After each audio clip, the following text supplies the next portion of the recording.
그동안 안녕하셨습니까? 아주 오랜만에 뵙게 되어 모두들 반갑습니다. 집회 다 하는 동안 방금 부른 찬미처럼 피곤함이 없는 그런 건강 내내 누리시기 바랍니다. 또 하나님의 말씀으로 우리 영혼의 양식에도 풍성한 살찌움을 받는 그런 집회가 되기를 바랍니다. 이번 집회 주제가 진실한 자들은 이기리로다. 반대로 말하면 어떻게 됩니까? 진실하지 못한 자들은 패배하리로다. 교회들을 보고 하는 말씀이죠. 교회 안에는 분명히 두 무리가 있습니다. 진실된 자와 진실되지 못한 자. 그러나 그 과정 속에는 진실되지 못한 자가 이기는 것처럼 보일 수 있죠. 진실된 자가 패배한 것처럼 보일 수 있어요. 그러나 결국은 진실된 자가 이깁니다. 자, 이 진실된 자가 되기 위하여 또 이김을 얻기 위하여 우리가 배워야 할 학교가 있는데 그게 성소학교예요. 우리 품성 완전을 이루는 것은 거룩할 성자 성소에서만 가능합니다. 그 품성이라는 그 한자를 가만히 보세요. 입구자 세 개에 인쇄물 다 가지고 계시죠?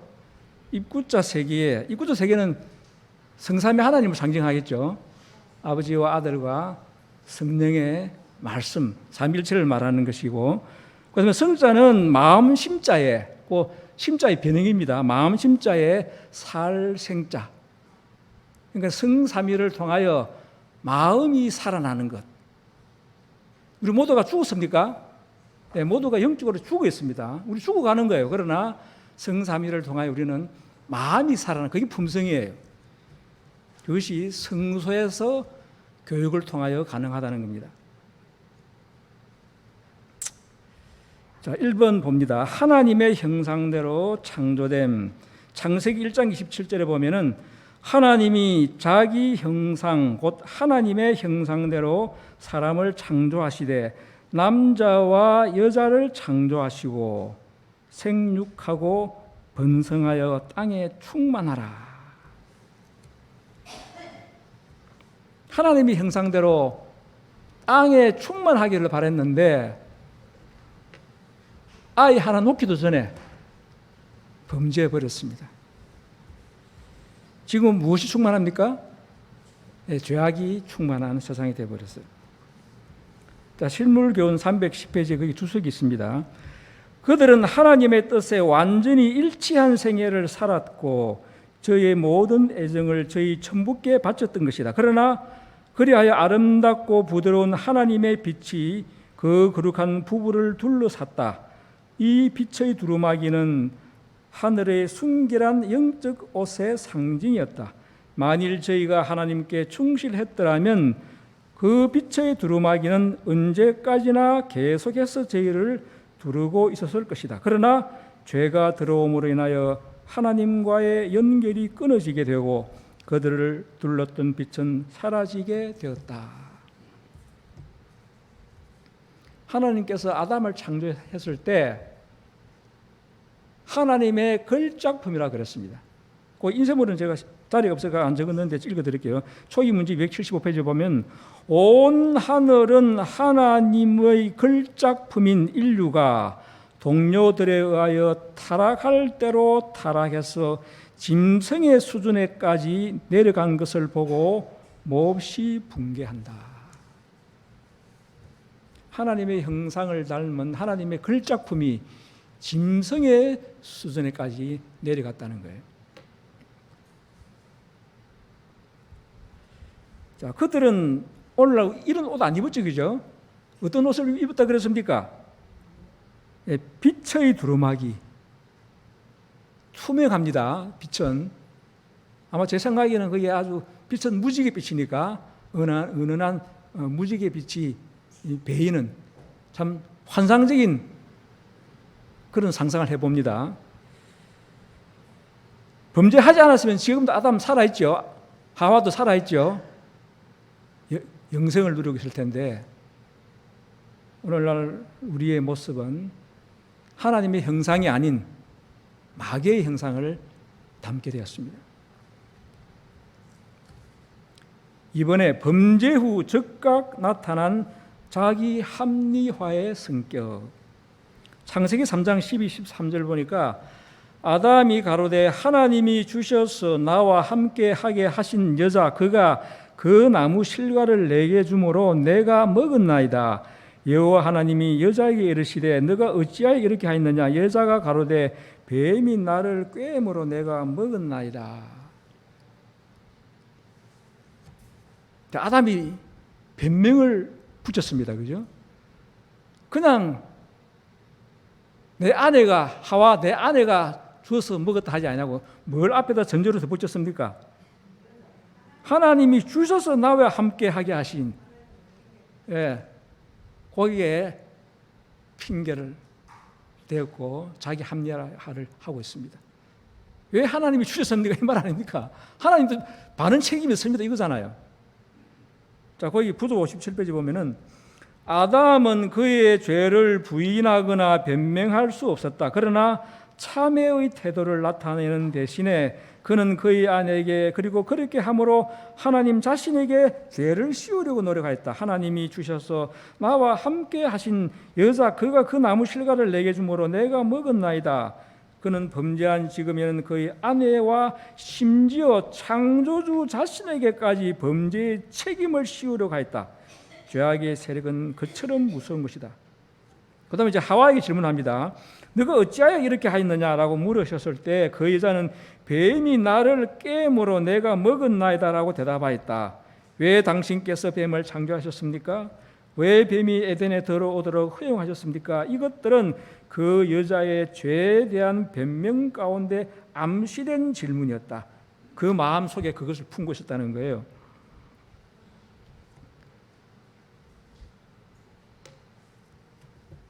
이처럼 그 여자는 아담과 같이 그들의 타락한 책임을 하나님께 돌렸다. 자기 합리화의 정신은 거짓의 아비에게서 비롯되었다. 우리의 최초의 조상은 사단의 감화에 굴복되자마자 이 정신에 빠졌으며 아담의 모든 자녀들이 이 정신을 나타내고 있다. 사람들은 겸손하게 그들의 죄를 자복하는 대신에 그 책임을 다른 사람에게, 환경에 또는 하나님께 씌움으로 자신들을 방어하려고 애쓴다. 오늘날 모든 사람들이 그렇다는 거예요. 죄를 범한 뒤에 자기 합리화, 자기 방어 기제를 활용한다는, 그래서 방어하는 거예요.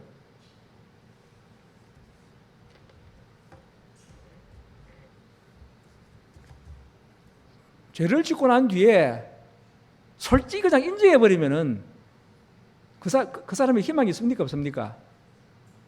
인정하고 죄를 회개하면 희망이 있잖아요.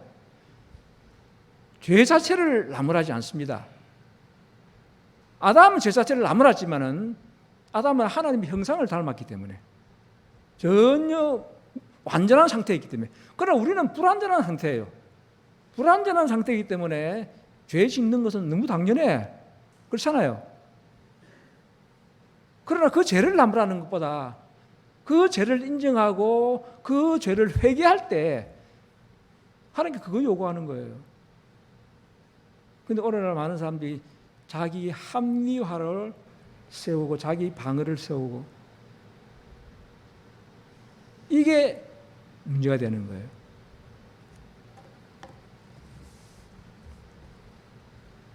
자, 3번에 보면은 죄악의 뿌리는 무엇이며 그 범죄의 결과는 무엇인가? 에스겔 28장 15, 17도 보니까 너가 지음을 받던 날로부터 너 모든 길에 완전하더니 마침내 불의가 드러났도다.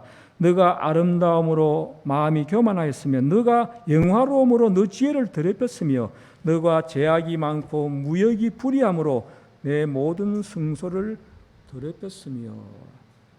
자, 여기서 우리가 한번 생각해 볼 문제가 있습니다. 우리가 지금 신앙에 뭘 추구하고 있습니까? 품성의 완전을 추구하고 있죠. 그죠? 루스벨이 완전했습니까? 완전하지 않았습니까? 완전했죠. 그런데 범죄 드러났잖아요. 아담이 완전했습니까? 창조받을 때? 그런데 범죄했잖아요. 그럼 우리가 지금 뭘 추구해야 합니까? 지금 우리가 지금 완전을 추구하는데 완전한 자들이 범죄했어요.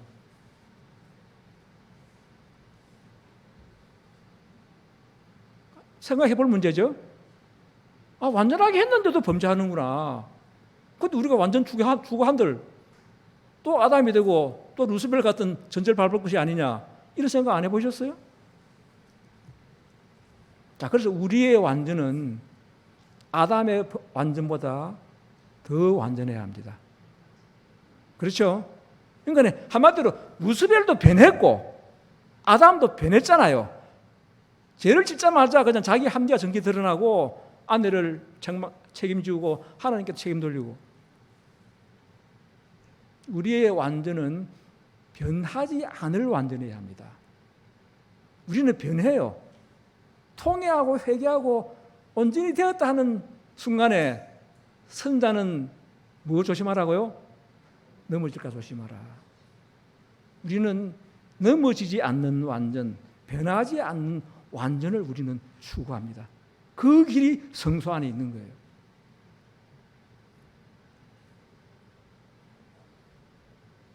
자, 그 마음에 무엇이 드러났습니까? 교만이 드러났죠. 이게 죄악의 뿌리예요. 루스벨이 완전히 자기 공로가 섞였습니까? 선물로 받은 거예요. 선물로 받은 거죠. 그 선물이 마치 자기 본래의 것인 양. 그게 영적 교만이에요. 그래서 너 지혜를 더럽혔고 너 무역이 불의함으로 너 성소를, 하나님의 성전을 더럽혔다는 거예요. 무역이 불의함이라고 하는 것은 자기 이기주의를 말합니다.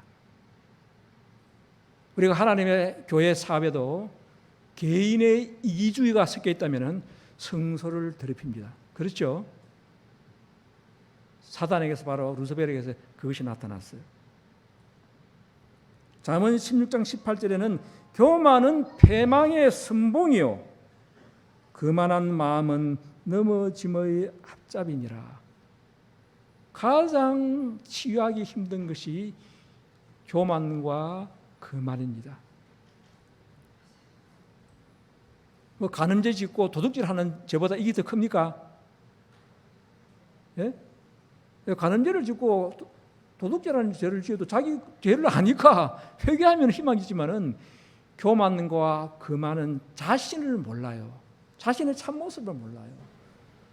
그건 모른다는 게 이 무서운 거예요. 알면은 회개하면 되는데 모르니까 회개할 수가 없잖아요.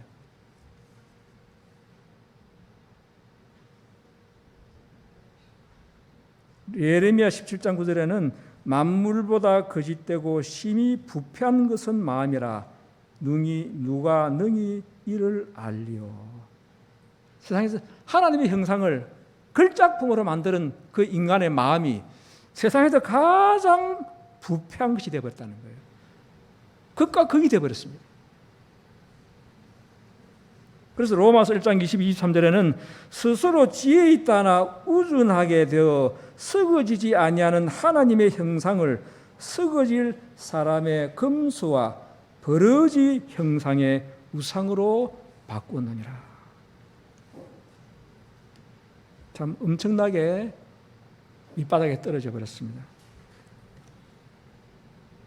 자, 그리고 마태복음 24장 12절에는 불법이 성함으로 많은 사람의 사랑이 식어지리라. 사랑이 식어지는 원인이 어디 있다고요? 예, 불법이 성함으로. 예. 사랑이 식어졌다고 사랑만 막 강조한다고 사랑이 살아나는 게 아니에요. 불법을 물리쳐야 합니다. 하나님의 법은 무슨 법입니까? 사랑의 법이에요. 그죠? 심판의 법입니까? 사랑의 법이에요. 그럼 이 사랑을 거절할 때는 그 심판의 법이 되는 거예요. 이 법이 회복되지 않으면은 식어진 사랑은 살아날 길이 없습니다. 그 법을 사랑의 법으로 가르쳐야 합니다. 그러나 끝까지 견디는 자는 어떻게 됩니까? 끝까지 견디는 자는 구원을 얻으리라. 불법에 빠지지 아니하고 식지 아니하는 사랑 끝까지 유지하는 자는 구원을 얻는다는 거예요. 마태복음 7장 23절에는 내가 너희를 도무지 알지 못하니 불법을 행하는 자들아 내게서 떠나가라. 이 아주 무서운 선고 아닙니까? 도무지 알지 못하나니 수십 년 믿은 신자를 할지라도 결국 불법을 고집하는 자에게는 내가 너희를 도무지 알지 못하노니, 알지 못한다는 말은 안 사귀었다는 얘기 아닙니까? 그죠? 사귀지 않았다는 거예요. 우리 신앙은 예수 그리스도와 사귀는 것입니다. 그렇죠? 그리고 안 사귀었기 때문에 나는 너를 도무지 모른다고 한 거예요. 신앙의 본질이 무슨 의식을 행하고 뭐 교회 열심히 참석하고 이건 하나의 그 과정이고 그 안에 있는 속성이지 본질은 예수님과 사귀는 겁니다.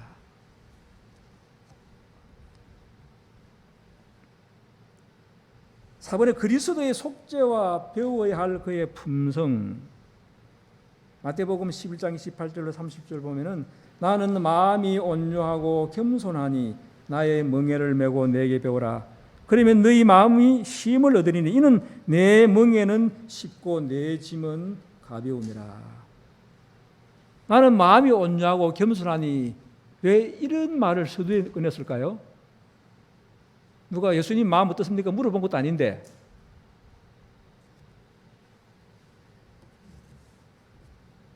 자, 이 죄의 뿌리가 교만에서 시작됐기 때문에 그 반대되는 뿌리를 가지고 오신 거예요. 온유는 그만의 반대죠. 겸손은 교만의 반대입니다. 반대의 뿌리를 심으려고 가지고 오신 거예요. 나는 마음이 온유하고 겸손하니, 우리 주위에 온유하고 겸손한 사람 많이 볼 수 있나요? 예? 어떻다고요? 볼 수 없죠. 예. 그냥 외형적으로 온유하고 겸손한 사람 많아요. 외형적으로. 그러나 변합니다. 변하지 아니하는 온유, 변하지 않는 겸손이어야 해요. 그것은 오직 예수님께만 있습니다.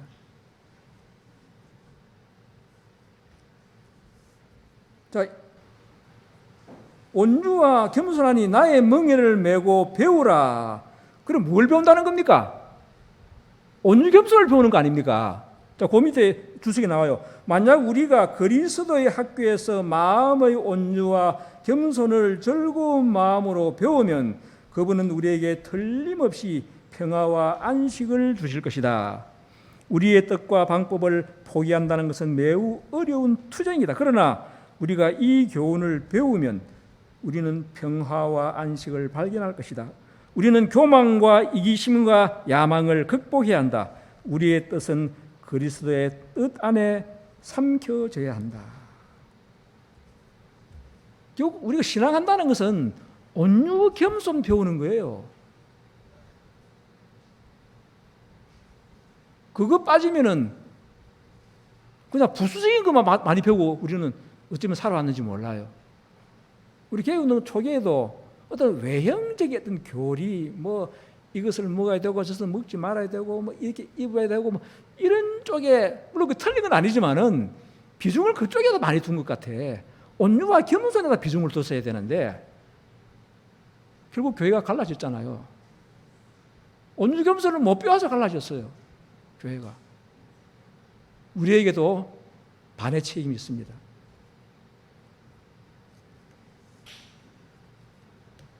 자, 이것은 분명히 우리에게 평화와 안식을 약속한 공부입니다. 예수님의 온유와 겸손을 배워야 합니다. 그것만이 이 교회가 평안을 누리고 복음을 전파할 수 있는 능력을 얻는 비결이에요.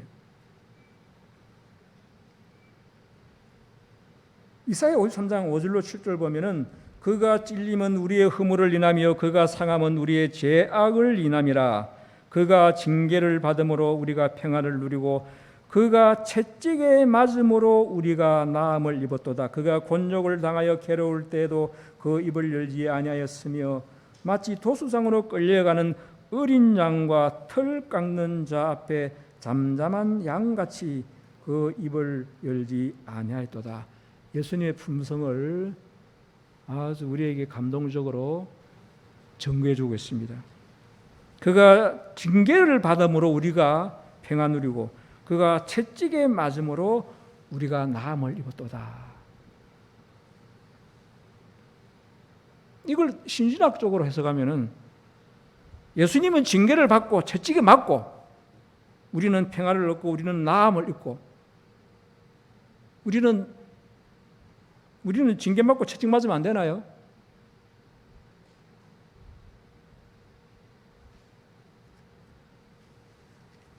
나를 따라오려거든 뭐라 그랬습니까? 예, 너 십자가를 지고 나를 쫓을 것이라. 우리도 징계받고 채찍 맞을 때가 옵니다. 그렇죠? 그러나 우리가 받은 이 놀라운 은혜와 그 능력을 통하여 우리도 같은 십자가의 길을 걷지만은 예수님께서 우리와 함께 하심으로 능히 감당하게 해주신다는 거예요. 자, 청년지도자 1900년 말씀 보면은 이사야 53장은 거기에는 그리스도를 하나님의 어린 양으로 제시하고 있다. 교만으로 마음이 높아진 사람들, 헛된 것으로 마음이 가득 차 있는 사람들은 그들의 구주의 이 같은 모습을 보고 스스로 마음을 겸비하게 하여 티끌에 앉아야 한다. 이사야 53장 전체를 외워야 한다. 그 가만은 죄로 오염되고 교만으로 높아진 영혼을 굴복시키고 낮추어 줄 것이다. 뭘 외우라고요? 이사야 53장 전체를 외워야 한다. 저는 부분적으로 많이 외워봤습니다. 전체적으로 외우는 것 제가 다시 도전해야 합니다. 여러분 도전할 마음이 있습니까? 여러분 안식학교 시작될 때 성경 안식학교 시간에 성경 암송하죠? 저는 중국 연변에 가니까 전부 다 암송해요. 성경주 다 암송해요. 근데 우리 한국에 왜 안 하셔? 저는 안식일마다 저희 교회에서 제 기억절 늘 암송해요. 지금까지 몇 년 동안 계속 한 번도 안 빠지고 하고 있습니다. 중국 연변교회 아직 하고 있습니까? 예, 우리 모두 합시다. 성경절 암송해야 돼요. 특히 이사야 53장 암송해야 합니다. 그 암송의 결과가 뭐라고요? 그 가만은 죄로 오염되고 교만으로 높아진 영혼을 굴복시키고 낮추어 줄 것이다. 우리에게 엄청난 품성의 감동과 변화를 준다는 거예요. 우리 말씀 읽고 그냥 넘어가지 마세요. 즉각 순종하는 자세로 그게 하나님의 음성에 귀 기울이고 교제하는 거예요.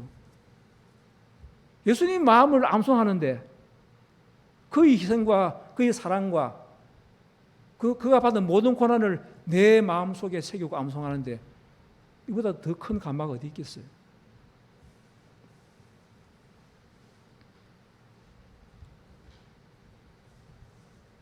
(1장에서) (12절까지는) 다 못 외우더라도 그 앞에 제가 기록해 놓은 5장에서 (7절까지) 그가 찔림은 우리의 허물에 그거라도 암송하시기 바랍니다.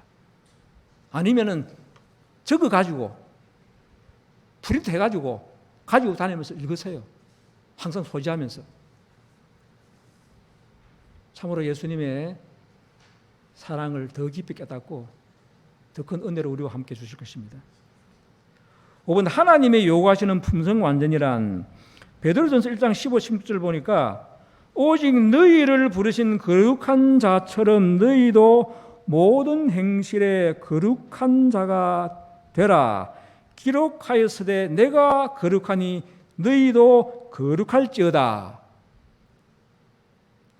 왜 아멘 안 하세요? 내가 거룩하니 너희도 거룩할지어다. 이게 창조의 말씀이에요. 우리는 말씀 보고 아멘 해야 되는 거예요. 내가 거룩하니 너희도 거룩할지어다 하면 이게 뭡니까? 창조를 허락하는 말씀이에요. 빛이 있으니 빛이 있으라 빛이 있었습니까? 예, 재창조의 말씀이에요. 내가 부자니 너희도 부자가 될지어다. 아마 서로 하면 할 거예요. 내가 부자니 너희. 근데 뭐 내가 거룩하니 너희도 거룩할지어다. 이거는 우리가 거룩하게 되는 것은 내 노력으로 되는 것이 아니고 창조의 능력으로 되는 거예요. 이걸 소망하고 내가 바라는 그 마음에 그게 창조가 일어나기 시작하는 거예요.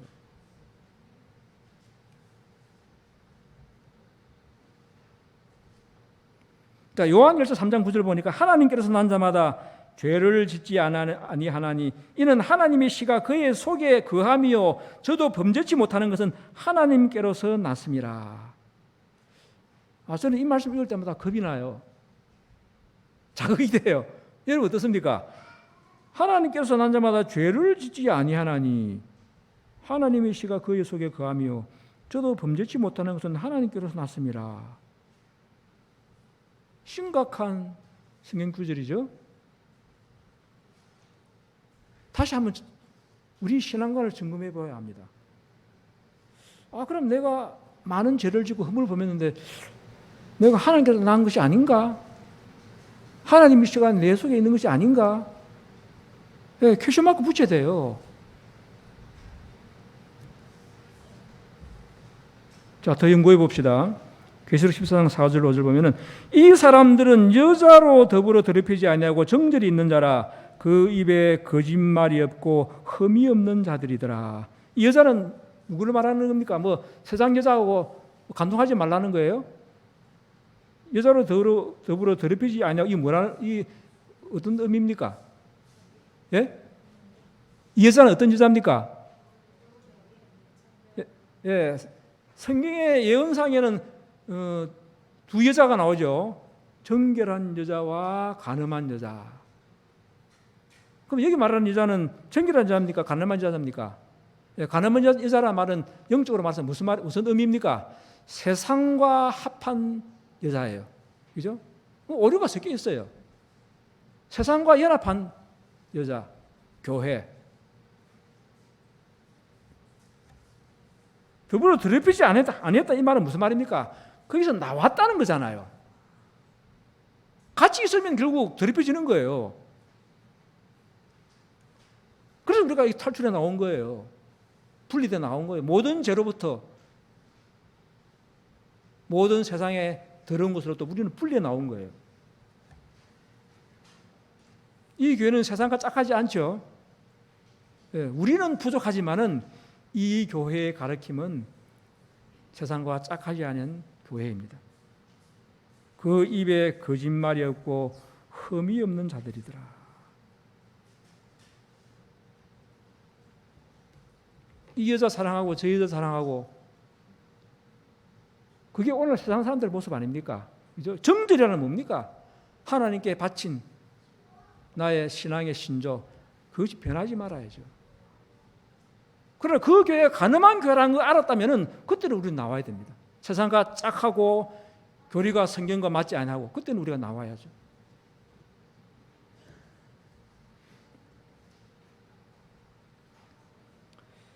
(6번에) 우리의 신앙 경험은 어떠한가? 로마서 7장 18, 19절 보면은 내 속 곧 내 육신에 선한 것이 거하지 아니하는 줄을 아노니 원함은 내게 있으나 선을 행하는 것은 없노라. 내가 원하는 바 선은 하지 아니하고 도리어 원치 아니하는 악은 행하는도다. 이 경험 있습니까? 네, 마음하고 다르게 자꾸 우리가 허물에 빠져요. 또 그 밑에 보면 7장 21절로 24절 보면은 그러므로 내가 한 법을 깨달았노니 곧 선을 행하기 원한 나에게 악이 함께 있는 것이로다.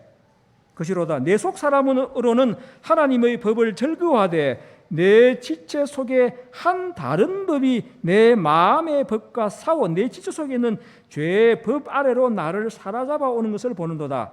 오호라 나는 곤고한 사람이로다. 이 사망의 몸에서 누가 나를 건져내라. 이 누가 지금 탄식한 거예요? 이렇게 단식한 자가 누굽니까? 예, 사도 바울이 뭐 우리 외형적으로 뭐 재직하는 거 뭐 보였나요? 그러나 사도 바울 자기 마음의 양심에 탄식을 하고 있는 거예요. 우리 이런 경험 있습니까? 늘 있어요.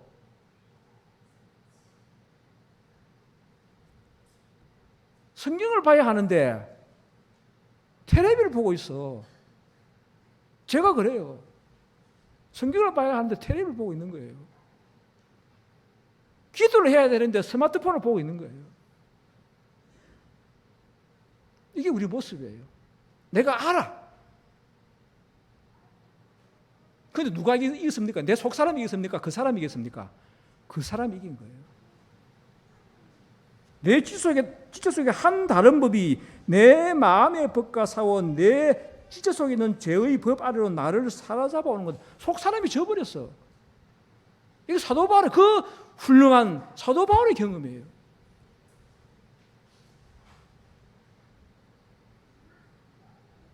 자, 이 문제를 우리는 성소에서 해결해야 합니다.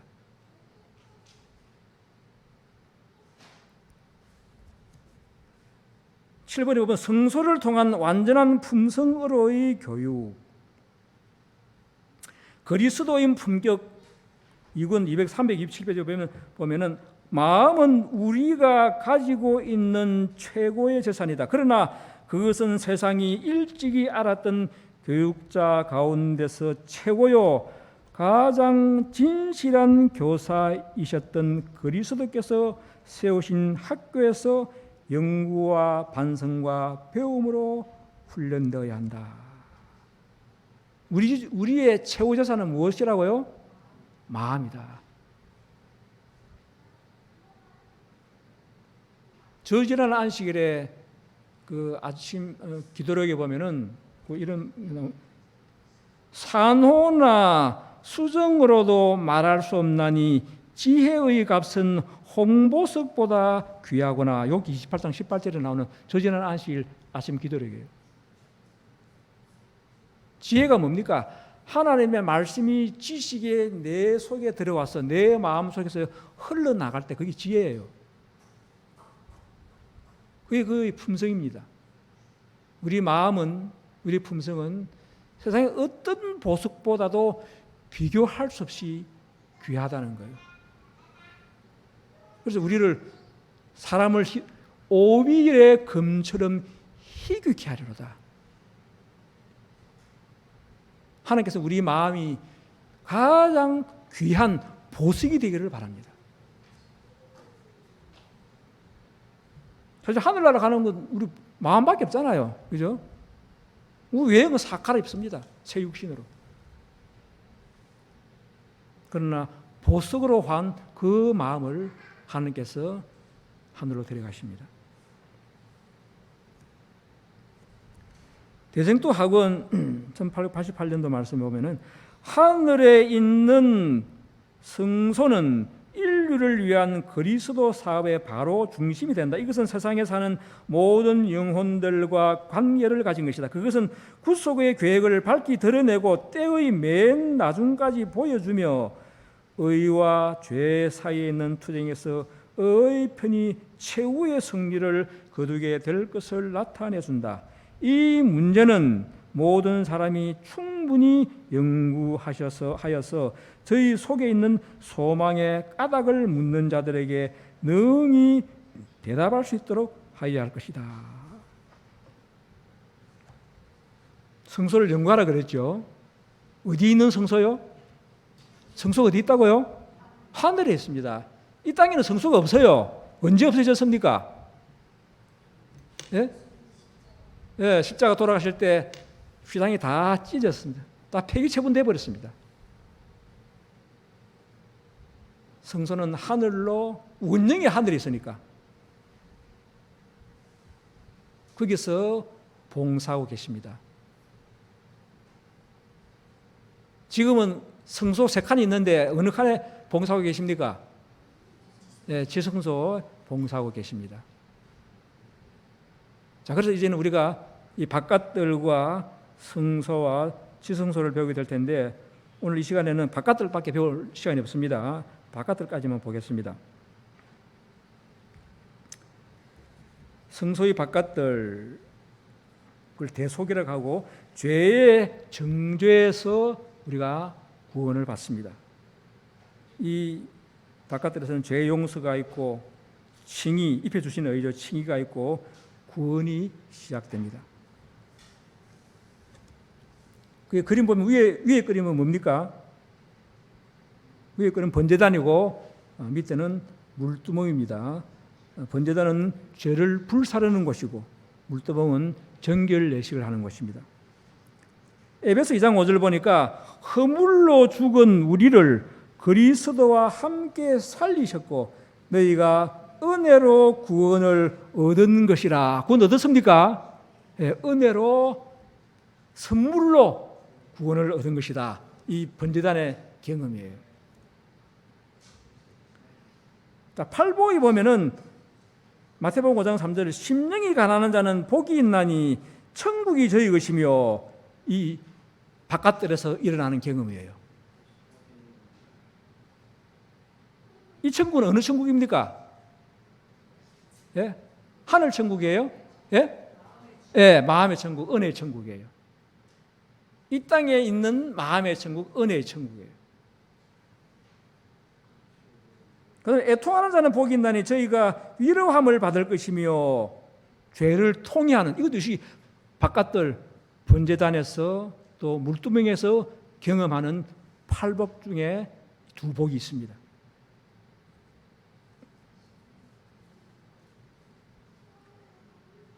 자, 애통하는 자는 복이 있다니 저희가 위로함을 받을 것이 위로함은 이게 뭐 대단한 복입니까? 예? 위로함 받는 것이 대단한 복이에요? 왜 이것이 대단한 복입니까? 위로함을 받는 것이. 사람의 위로와 하나님의 위로가 같습니까? 사람의 위로도 조금 마음에 도움을 줘요. 그죠? 위로받으면은. 이건 하나님의 위로예요. 하나님의 위로는 창조의 능력이에요. 그게 바로 복이에요. 위로한 대로 복이 되는 거예요.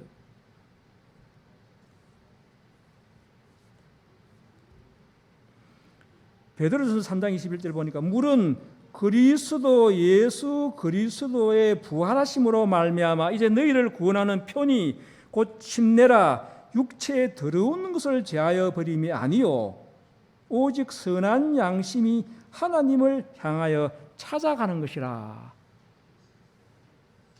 아, 침례 받았는데 무엇은 아니라고요? 육체에 더러운 것을 제하여 버림이 아니요. 아까 품성이 뭐라 그랬습니까? 품성. 한자를 어떻게 해석했습니까? 성삼위를 통하여 마음속에 마음이 살아나는 것. 마음이 거듭나는 거예요. 육신의 이 더러움은 유전을 물려받았기 때문에 이거는 그리고 늙어가고 죽어가는 수밖에 없어요. 끊임없이 이 육신을 통하여 죄가 침투해 들어옵니다. 그건 어쩔 수 없어. 우리 마음의 거듭남을 얻고 내 육신과 싸우는 거예요. 그래서 나의 속 사람은 날로 새로워지나 그 사람은 날로 후패하는도다. 요한복음 3장 3절에 진실로 진실로 내가 너에게 이르노니 사람이 거듭나지 아니하면 하나님 나라를 볼 수 없느니라. 이거 누구가 한 말이에요? 예? 니고데모가 뭐 초신자였나요? 유대 나라의 아주 초짜였나요? 지도자급이에요. 율법에 능통한 사람이에요. 오늘 수십 년 된 원로 목사 보고 어느 신자가 거듭나서 가면은 진짜 그 자존심 상할 일이잖아요. 유대교회 지도자에게 너가 거듭나지 아니하면 하나님 나라를 볼 수 없느니라. 이건 오늘날 우리 모두에게 하는 말씀이에요. 자, 그게 주석에 나옵니다. 소망 172페이지 보면은 니고데모는 그분과 더불어 토론할 생각을 하면서 주께로 왔었으나 예수께서는 진리의 근본 원칙을 적나라하게 드러내셨다. 예수께서는 니고데모에게 그대가 필요로 하는 것은 이론적인 지식보다 영적 중생이다. 그대는 그대의 호기심을 만족시킬 것이 아니라 새로운 마음을 가져야 한다. 그대가 하늘의 사물을 인식할 수 있으려면 먼저 위로부터 오는 새 생명을 받아야 한다. 모든 것을 새롭게 하는 이 일이 일어나기 전에는 그대가 나와 더불어 토론할지라도 그것은 구원의 유익을 가져다 주지 못할 것이라고 말씀하셨다. 이건 하나의 경험으로 나타나는 거예요. 이론으로 아무리 해석하고 푼다고 그게 그 사람에게 변화를 주는 것이 아니라는 거예요. 자, 그래서 그 밑에 화이트원고 1897년도 말씀 보면은 거듭남은 우리 시대에 좀처럼 보기 어려운 진귀한 경험이다. 이 개신교에서는 이거 전혀 모르죠, 그죠? 좀처럼 보기 어려운 진귀한 경험이라는 거예요. 이것이 교회 안에 어려운 일이 그토록 많은 이유이다. 그리스도의 이름을 가진 사람들이 성화되지 못하고 거룩하지 못한 사람들이 참으로 많다. 그들은 침례를 받았지만 산채로 장례를 치루었다. 자아가 죽지 않았기 때문에 그들은 그리스도 안에 있는 산 생명으로 일어나지 못하였다. 침례는 내가 죽는 경험인데 물에서 올라오자마자 또 제가 그대로 살아있다는 거예요. 심각한 경험이죠.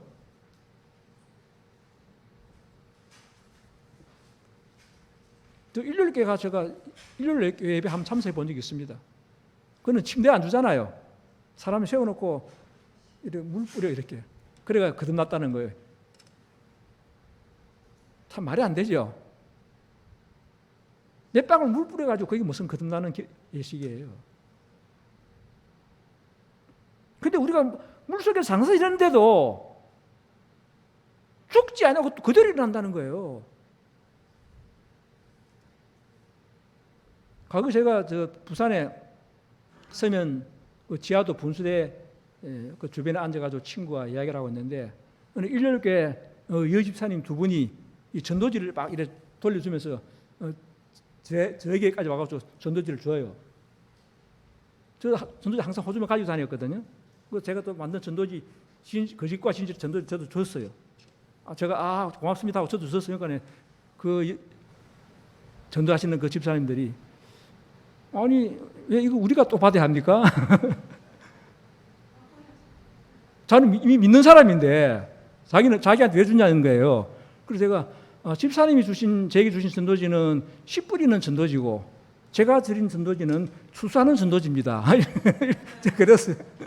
그러니까 아니 거듭나면 다 되는 거 아니에요? 예 맞습니다. 거듭나면 다 되는 거예요. 그러나 진실로 거듭난 자가 얼마나 되겠어요? 니고데모도 거듭 안 났는데요. 제가 그 얘기를 했어요. 그러니까 아무 소리 안 하고 그냥 받아가더라고요. 거듭남은 진귀한 경험이에요. 참으로 거듭난 것은. 우리가 개운동에서 또 재침례 안 받았습니까? 앞에서 받았던 그 침례가 진정으로 거듭나지 해주지 못했기 때문에 다시 재침례 받은 거예요.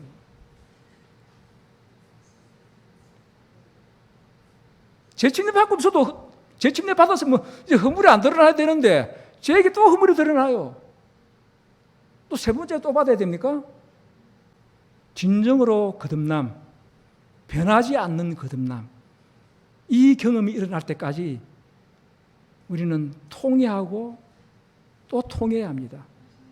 수십 년 믿었다 할지라도 다시 십자가 밑에, 다시 번제단 밑에 내려가 우리가 통회하고 살피고 변하지 않는 믿음 달라고 우리는 통해야 합니다.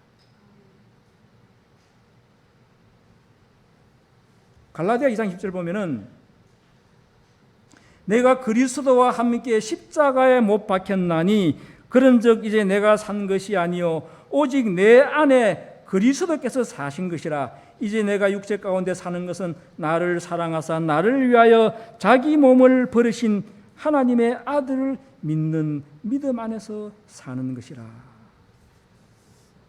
우리가 십자가에 내가 못 박혔다는 이 사실, 우리 이 말씀 암송하고 자신을 살피고 이런 생활이 습관화되어야 합니다. 우리가 자꾸 허물들어나는 것은 습관이 이기 때문에. 그래서 얽매이기 쉬운 죄를 주의하라. 오랫동안 사온 그 얽매이기 쉬운 죄, 3살 버릇 8 간다 안 그럽니까? 그죠? 그 옛날 버릇이 자꾸 살아나는 거예요. 우리 말하는 것이나 살아가는 모습에서 우리에게 너무나 아직도 허물이 많습니다. 다시 한번 죽는 경험들이 이번 집회도 일어나기를 바랍니다. 마지막으로 화이트원고 1900년도 말씀에 하나님은 자신에 대하여 죽은 사람들만을 온전케 하실 것이다. 기쁨으로 자신에 대하여 죽은 사람들은 이제는 내가 사는 것이 아니요 내 안에 그리스도께서 사신 것이라고 말할 수 있다. 바로 이 화이트원고에 나오는 1900년도 말씀이 아까 하나님께로 난 자마다 죄를 짓지 아니하나니 연결되는 말씀이에요. 참으로 죽은 자들은 하나님이 스스로 거듭났다는 거예요. 그러므로 진정으로 거듭난 자를 찾기가 진귀한 경험이라는 거예요. 다시 한번 우리는 원점으로 돌아가서 자신을 살펴야 합니다. 내가 개운동 왔다고 해서 개운동이 나를 구원해 주는 것이 아니에요. 이 진리가 참으로 옳고 우리에게 참으로 거룩한 모든 것들을 가르쳐 주고 있습니다. 그러나 그것이 내 마음에 적용되고 나를 살피고 참으로 진지한 진실된 자는 이기리로다. 이 진실된 마음을 가지고 말씀을 대해야 합니다. 이번 집회 다 할 때까지 정말 믿음 안에서 다시 한번 자신을 살피고 다시 한번 거듭나는 경험으로 모두가 이기는 마음으로 승리하는 마음으로 돌아가시게 되기를 간절히 바랍니다.